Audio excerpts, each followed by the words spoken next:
hesitation about him going up to heavyweight. He's mentioned it a few times in the past. He always wanted that John Jones fight, and I understand why maybe that fight wasn't appealing to you, but what is your reservations about sending him to heavyweight at this point? Probably that he was a middleweight.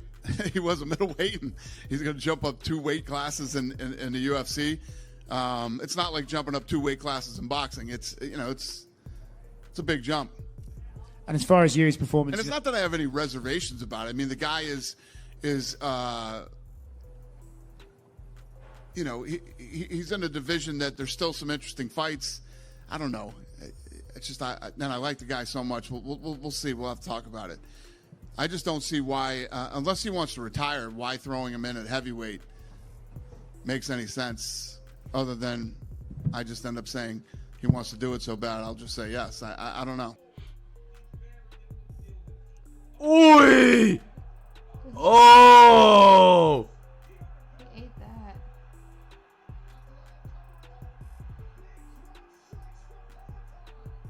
Take your time. Yep. Find your shots. Find your shots.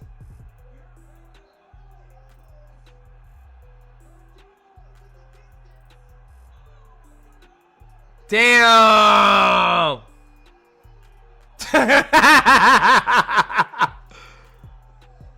Damn! That's all he had to do, guys. That's all he had to do the first time they fought. It's just force. Like, I think a lot of people don't understand. When you force the fight to fight somebody, you just fight them, and then you see what happens. You see what unravels, right? But I truly felt that when he does that to people, they can't do anything. Like, you can try to make fire, but if you can't take him down, then you're probably gonna... That's legal. Doug's happy. Might stop it. He might stop it. holy shit!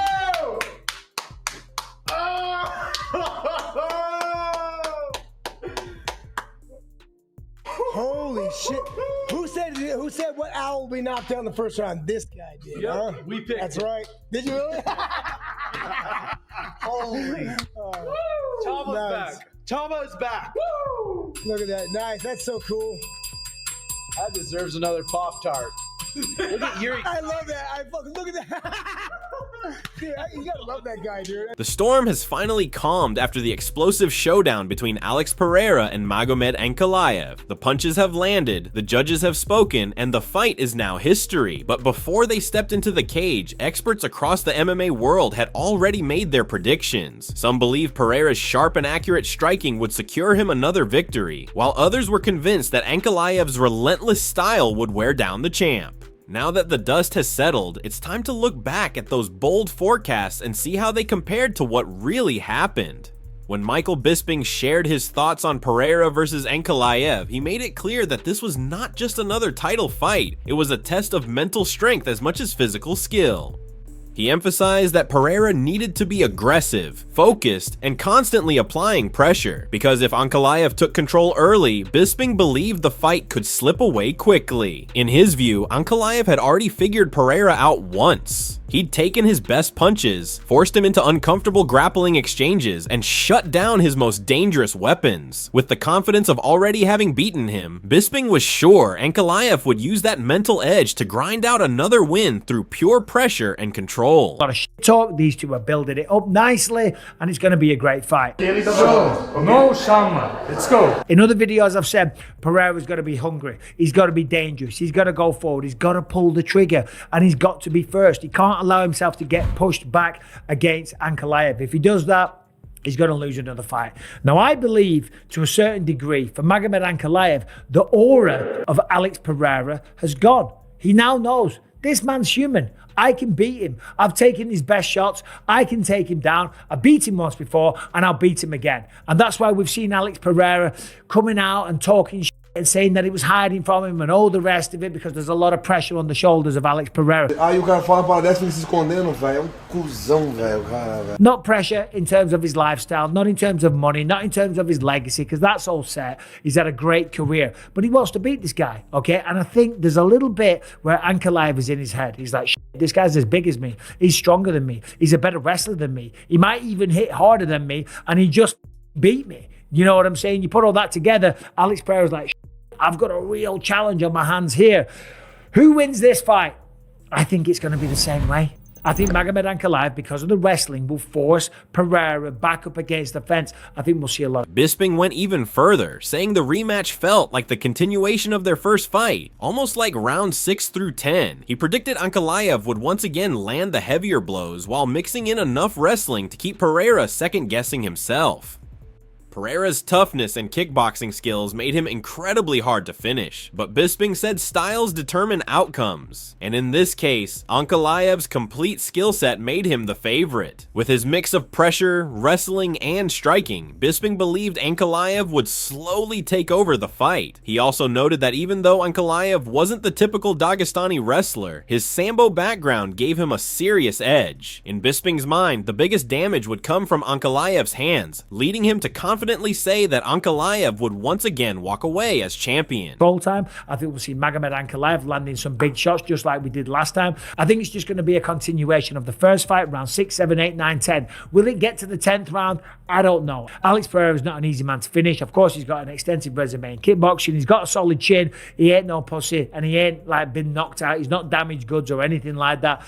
The reality is, styles make fights, and Ankalaev can take his shots, he can land shots, he can take him down, he can pressure him, he's got more ways to win, and that's going to overload the mind of Alex Pereira. Remember, he was a kickboxer. He hasn't been doing the grappling side of things too long. And even though Ankalaev isn't your typical Dagestani wrestler, the man does combat sambo. He's Dagestani. He knows how to wrestle, and that will play a factor. I think the most damage is going to be done with the hands, and I think Ankalaev does get the job done, and he will remain. The MMA guru echoed those same thoughts, confidently choosing Ankalaev in the rematch. He pointed out that it was highly unlikely Ankalaev would go 0 for 1 on takedown attempts again, as he did in their first meeting. In his eyes, that scenario was far less likely than Pereira managing to land a lucky knockout. He praised Pereira's solid takedown defense, but he still believed Ankalaev had more ways to win and the ability to make the right adjustments. For Guru, the rematch favored Ankalaev in almost every category, and he fully expected the champion to have his hand raised once again. Ankalaev versus Pereira. Magomed Ankalaev versus Alex Pereira 2.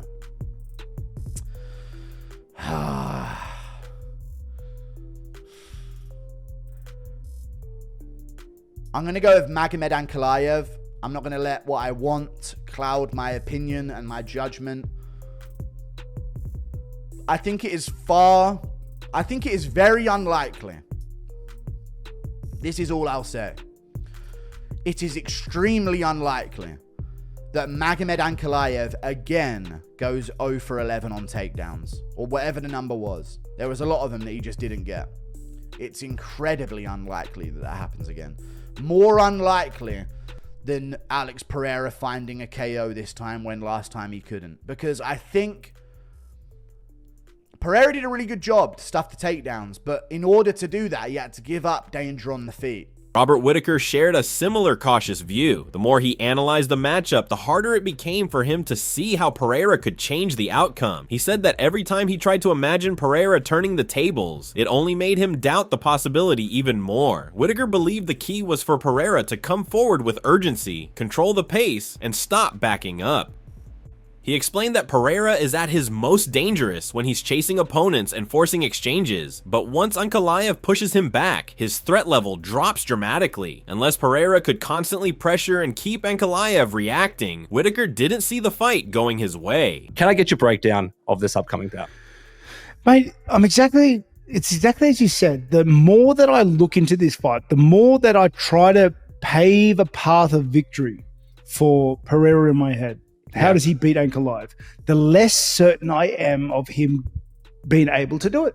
Yeah. Because I guess what would Pereira need to do to have turned around their first fight? He needs to move forward, be less hesitant. I feel like he wasn't leading the dance. Pereira doesn't fight as well going backward as he does going forward. Okay. Yeah. What made him so dangerous to the guys he knocked out consecutively was the fact that he was just hunting them the whole time. The only time he didn't look like that was when Khalil took it to him in that. Demetrius Johnson, on the other hand, offered a fresh angle. He thought Pereira would look sharper this time because he finally had the chance to rest and reset. Johnson mentioned that before the first fight, Pereira had been moving non-stop, fighting back-to-back, always in camp, always cutting weight. Meanwhile, Ankalaev had time to prepare slowly and carefully, building a perfect wrestling-heavy game plan. But now, with Pereira finally taking a breather and recharging, and Demetrius believed this version of him could be much more dangerous and explosive than the one Ankalaev faced before.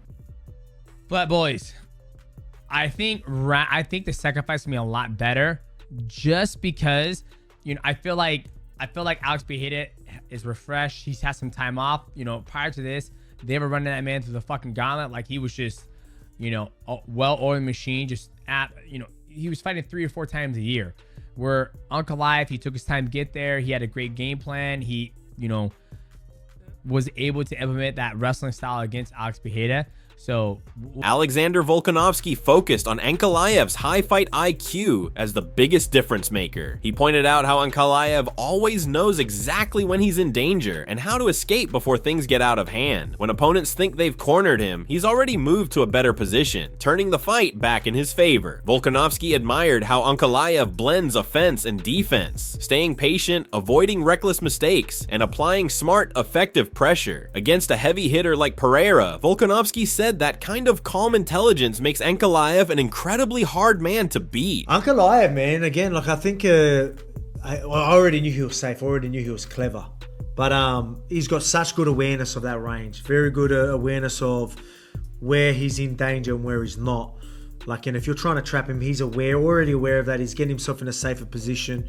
He knows how to sometimes, you know, oh, I'm out in danger here, and then get himself safe again, then win back control, as in, you know, get you back on the back foot and stuff. He knows how to mix the two. Stay safe, then put you in a position where you don't really have an option. You might have to back up, square up, get yourself in a dangerous position. Then he's back. All right, I'll be careful here.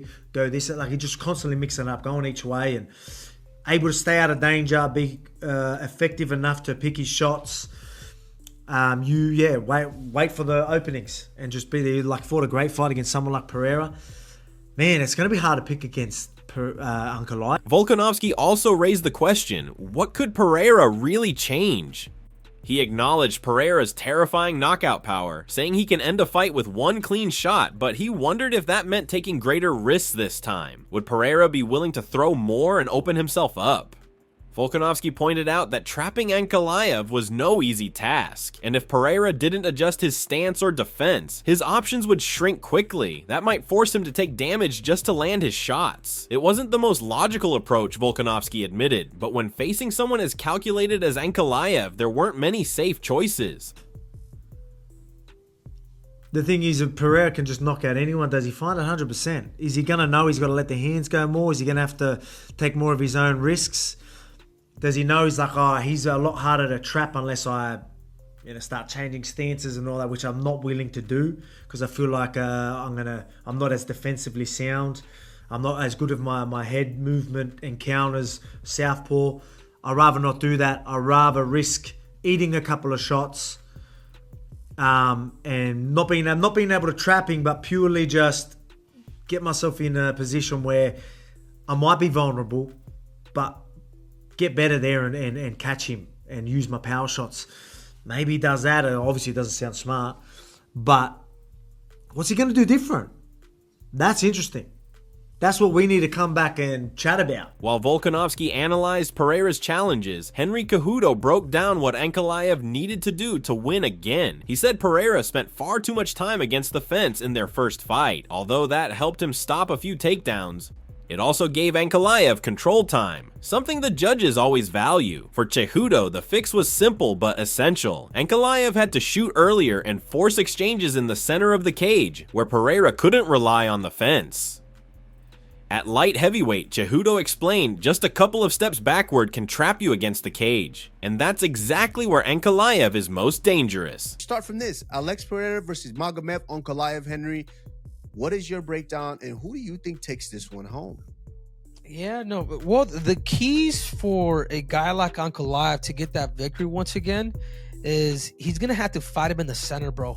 This is what I will say. And a lot of people don't recognize it. Even in that fight, Alex Pereira fought a lot closer to the cage, bro, and he was able to defend Ankalaev's takedowns a little bit more. You know what I'm saying? But it also didn't. But it also caused them to lose the fight too, because he was there a little too long. You know what I'm saying? So you have to give that control time to a guy like Ankalaev. But for Magomed, he's gonna have to get those takedowns. He has to do it early, and he's gonna have to do it in the center. For light heavyweights, it's two steps back, literally, bro, and they are against the cage. You know what I'm saying? It's different, bro. It is so freaking... Cejudo went deeper, explaining how cage control plays a massive role at light heavyweight. Even though the octagon looks big, he said, it feels a lot smaller once one fighter takes the center. Just 2 steps can push the other man into the fence, and that's where Ankalaev needed to keep him. But Cejudo also highlighted Pereira's possible counter, improving his lead leg kick.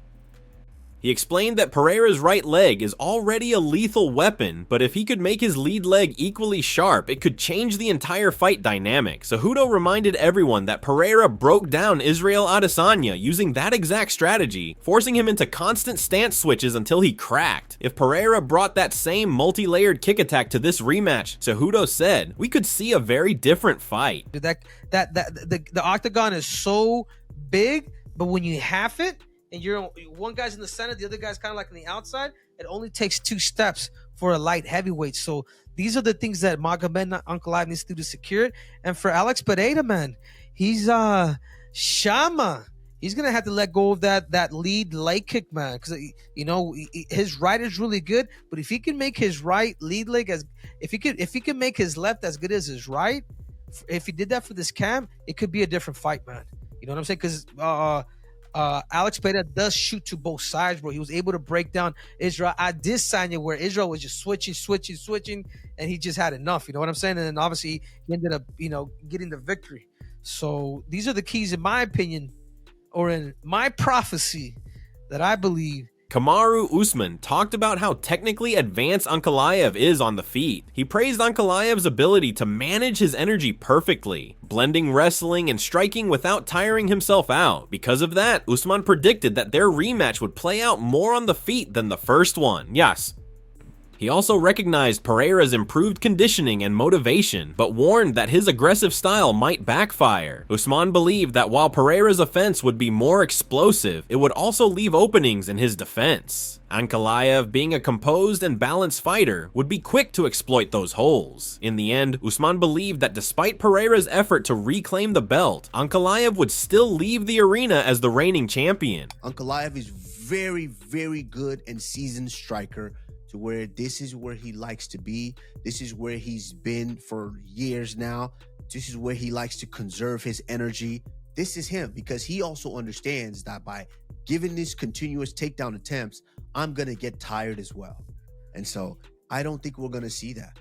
I think they're both going to stand there and they're both going to go to war. Now, what I do think is going to be different is I think Alex Pereira has rested. I think Alex Pereira has really put a lot of time in this camp, because Alex Pereira loves being champion, just like we all do. And Alex Pereira is going to do everything possible to try to become champion again. But by him doing that, I do think Alex Pereira is going to give openings. He's got to be more aggressive than he was that first fight. And by him being a lot more aggressive by nature, he's going to leave those openings. And I think Magomed Ankalaev is sharp enough striker and sharp enough shooter to where he might be able to land something significant to potentially steal this fight away. So I do think Ankalaev walks away with the belt and still. But if there is anything that could possibly happen, I think it would happen right here, and I think it would happen right now, because Alex Pereira has did the work to become champion again. But I'm gonna go with Ankalaev. And that's what made this matchup so exciting. No one could agree on how it would end. Experts, analysts, and fans all had their own takes, fueling the anticipation. But in the end, it came down to one question. Who did you believe in? Drop your picks in the comments and tell us which warrior you had winning this incredible clash.